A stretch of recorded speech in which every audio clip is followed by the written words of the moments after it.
بسم اللہ الرحمن الرحیم۔ میری ایک سابقہ ویڈیو جس کا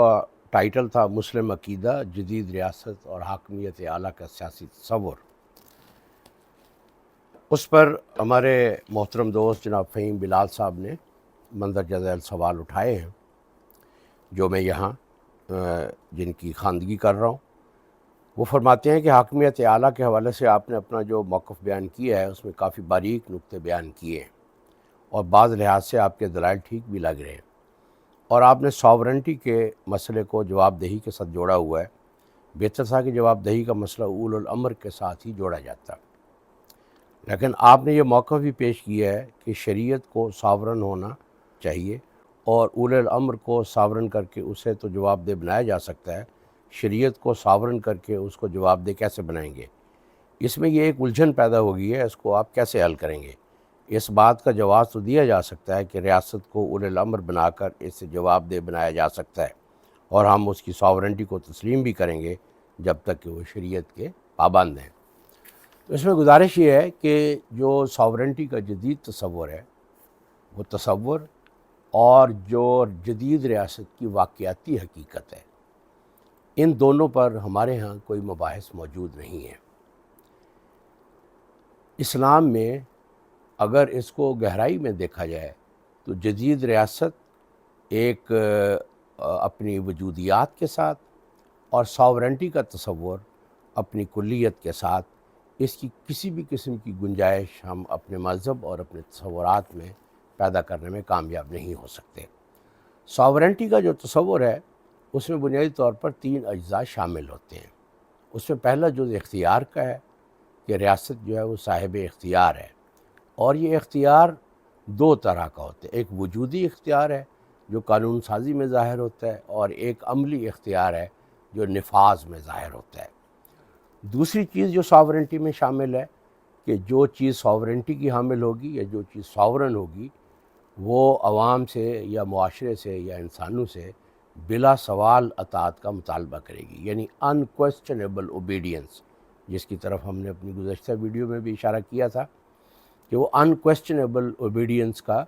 جو ہے وہ مطالبہ کرتی ہے۔ تو جدید ریاست ساورن ہونے کی حیثیت سے جو قانون کے اختیار کے دونوں پہلو ہیں اس کی حامل ہے، اور وہ بلا سوال اطاعت کا مطالبہ رکھتی ہے۔ اور تیسری چیز جو ہے وہ اکاؤنٹیبلٹی کی ہے۔ تو میں نے اس تصور کو جس طریقے سے ہمارے ہاں اس کو حل کیا گیا، قرارداد مقاصد میں اس تصور کو جس طریقے سے سالو کرنے کی کوشش کی گئی،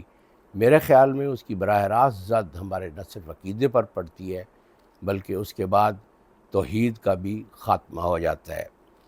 جب تک ہم جدید ریاست کو اس کی اپنی وجودیات کے ساتھ سمجھنے کے وسائل پیدا نہیں کرتے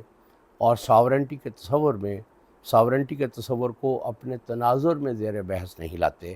اس وقت تک ہم اس مسئلے کو سلجھانے میں کامیاب نہیں ہو سکتے۔ اس میں گزارش یہ ہے کہ مسلم سیاسی افکار میں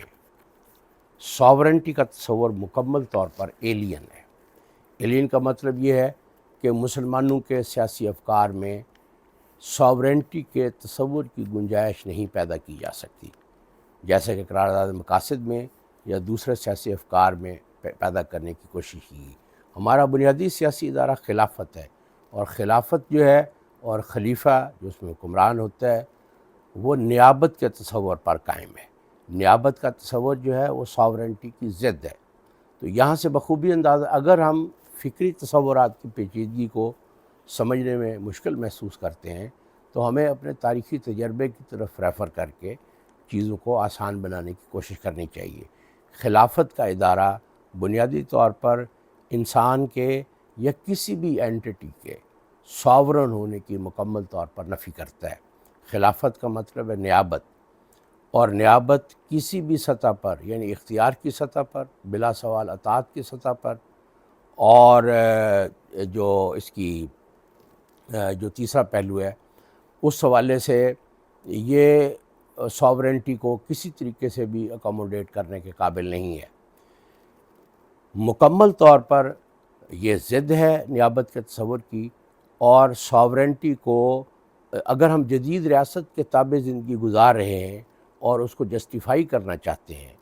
تو میرا خیال یہ ہے کہ اس میں ساورنٹی کے تصورات کو استعمال کرتے ہوئے اسے جسٹیفائی کرنے کا مطلب اپنے دین اور شریعت سے دستبرداری ہے۔ میں نے شریعت کو ساورن ایک معنی میں کہا ہے کہ شریعت حکم الہی کے طور پر زمان و مکان کے اندر موجود ہے اور وہ ایکسیسیبل ہے، معلوم اور معروف ہے۔ اس حیثیت سے وہ انسانوں سے بلا سوال اطاعت کا مطالبہ کرتی ہے۔ شریعت میں انسانی کوئی ایسا پہلو داخل نہیں ہے جو اس کی تشکیل میں کوئی جز کی حیثیت رکھتا ہو۔ وہ مکمل طور پر حکم الہی ہے۔ وہ زمان و مکان میں مینیفیسٹیشن اور ریویلیشن کے بعد انسانوں سے فرد اور اجتماع تک مکمل اطاعت کا مطالبہ کرتا ہے، اور مکمل اطاعت کا مطالبہ صرف اور صرف جو ہے وہ حکم الہی یا اللہ تعالیٰ اپنے بندوں سے کر سکتا ہے۔ یہاں تک کہ اولو الامر بھی بلا سوال اطاعت کا ہم سے مطالبہ نہیں کر سکتے۔ ایک بات جو اس سوال میں ایک اہم پہلو اٹھایا گیا ہے کہ اولو الامر کو اور جدید ریاست کو مساوی قرار دے دیا جائے، یہ ناممکنات میں سے ہے۔ جدید ریاست کی وجودیات اور اولو الامر کی وجودیات قطعی طور پر مختلف ہے۔ اولو الامر جو ہیں وہ گوشت پوشت کے انسانوں کا نام ہے جو شریعت کے اسی طرح سے مخاطب ہیں جس طریقے سے ایک عام فرد مخاطب ہوتا ہے، لیکن مکلف ہونے کے اعتبار سے ان کی ذمہ داریاں ایک عام فرد سے جو اختیار سے بہرہ مند نہیں ہے اس سے مختلف ہوتی ہیں۔ اگر جدید ریاست اور ساورنٹی کے تصور کو ہم زیر بحث لانے کی کوشش کریں تو ہمیں اس بات کا بخوبی اندازہ ہو جائے گا کہ اسے کسی طرح بھی جو ہے وہ اسلامی افکار میں یا دین میں اکوموڈیٹ نہیں کیا جا سکتا، اور اس سیاسی تصور کو خدا کی طرف نسبت دینے سے ہمارے جو فکری اور دینی مسائل ہیں اس میں اضافہ ہوگا، ہمارے عقیدے پر ضرب پڑے گی، اور ہمارا کوئی بھی عملی یا فکری مسئلہ جو ہے وہ حل نہیں ہوگا۔ تو اس میں میری گزارش یہ ہے کہ ہمیں اگر ساورن ہونے کا معنی کسی چیز کی طرف ایٹریبیوٹ کرنا جو ہے وہ ہماری مجبوری ہے، تو اس مجبوری کا حل یہ ہے کہ ہم شریعت کو حکم الہی کے طور پر ساورن قرار دیں اور اس ساورن ہونے کے معنی کی تحدید کر دیں، اور اس سے مراد یہ ہے کہ شریعت ہم سے بلا سوال اطاعت کا مطالبہ کرتی ہے۔ اگر ہم اس میں اکاؤنٹیبلٹی کا اور اس طرح کی دوسری چیزوں کو اگر اس میں شامل کرنے کی کوشش کریں گے تو یہ چیزیں ہمارے فکری اور ہمارے جدید مسائل کو حل نہیں کر سکتی۔ جدید ریاست کسی صورت بھی اولو الامر کی مساوی نہیں ہو سکتی۔ جدید ریاست ایک ایسی انٹیٹی ہے جو ماورائے انسان ہے اور جو ایسی خصوصیات سے متصف ہے جو کہ انسانوں میں نہیں پائی جا سکتی، اور جیسا کہ میں پہلے بھی عرض کر چکا ہوں کہ جدید ریاست بنیادی طور پر خدا کی ریپلیسمنٹ ہے، اور اس کو ساورنٹی کے تحت اس کو حاصل ہونے والا جو اختیار ہے وہ قانونی تحدیدات کا پابند ہے۔ لیکن اس پر جو جدید مباحث ہیں اس میں اسٹیٹ آف ایکسیپشن کا جو تصور پیش کیا گیا ہے کہ جدید ریاست کسی وقت بھی اپنے قانونی جو اختیار ہے اس سے بالاتر ہو کر وہ مطلق اختیار کی مالک بن سکتی ہے۔ مطلق اختیار کا مالک ہونے کا مطلب یہ ہے کہ نہ وہ کسی کے سامنے جواب دہ ہے، اور نہ اس کی طاقت کی جو ڈپلائمنٹ ہے وہ کسی قانون کے تحت اس کو جسٹیفائی کیا جا سکتا ہے۔ یہ جو ایک ایبسولیوٹ ول ہے جو ڈائبولیکل ہوتی ہے، جو کہ ایک بہت ابلیسی حیثیت اختیار کر جاتی ہے، جس کا مظہر جو ہے وہ جدید مفکرین نے آشویٹس کو قرار دیا ہے۔ آشویٹس وہ صاف ظاہر ہے یہودیوں کے کنسنٹریشن کیمپوں میں سے مشہور ترین کیمپ تھا جہاں انہیں گیس چیمبروں میں ڈالنے کے لیے لایا جاتا تھا۔ اسی پولیٹیکل ول کا یا ڈائبولیکل ساورن پولیٹیکل ول کا اظہار جو ہے وہ ہم نے ویتنام میں دیکھا، ہم نے افغانستان میں دیکھا، اور اس وقت ہم غزہ میں اس کا مشاہدہ کر رہے ہیں۔ تو میری گزارش یہ ہے، جو میں بات عرض کرنا چاہتا ہوں، کہ مغربی تصورات کو مجموعی طور پر اپنے جو ایک نظام تصورات ہے اس میں اکوموڈیٹ کرنا ممکن نہیں ہوتا، لیکن جہاں جہاں اس کی گنجائش پیدا ہو سکتی ہے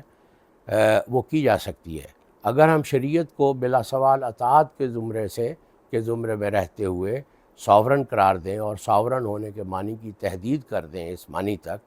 تو پھر یہ ممکن ہے کہ ہم فرد کو، معاشرے کو اور سیاسی اجتماع کو اور سرمایہ کو شریعت کے تابع لا سکیں۔ یعنی اگر ہم یہ چاہتے ہیں کہ جدید ریاست جو ہے وہ شریعت کے مقاصد کا اظہار ہو، تو ہمیں اس کی حیت کو دیکھنا پڑے گا اور اس کی حیت میں ایسی تبدیلیاں کرنی پڑیں گی کہ شریعت اس پر بالادست ہو، نہ کہ اس کا جدید ریاست کا قانون بن کر وہ ایک آلاتی حیثیت اختیار کر لے، جس کے مظاہر ہم صبح و شام اپنے معاشرے میں دیکھتے ہیں۔ مجھے امید ہے کہ ہم اس بحث کو جاری رکھیں گے، اور فی الوقت جیسا کہ ہمارے دوست نے یہ سوال اٹھایا، اس کو ایک خاص اینگل سے میں نے اپنی گزارشات اس میں پیش کرنے کی کوشش کی ہے۔ امید ہے کہ ہماری یہ گفتگو جاری رہے گی۔ بہت شکریہ۔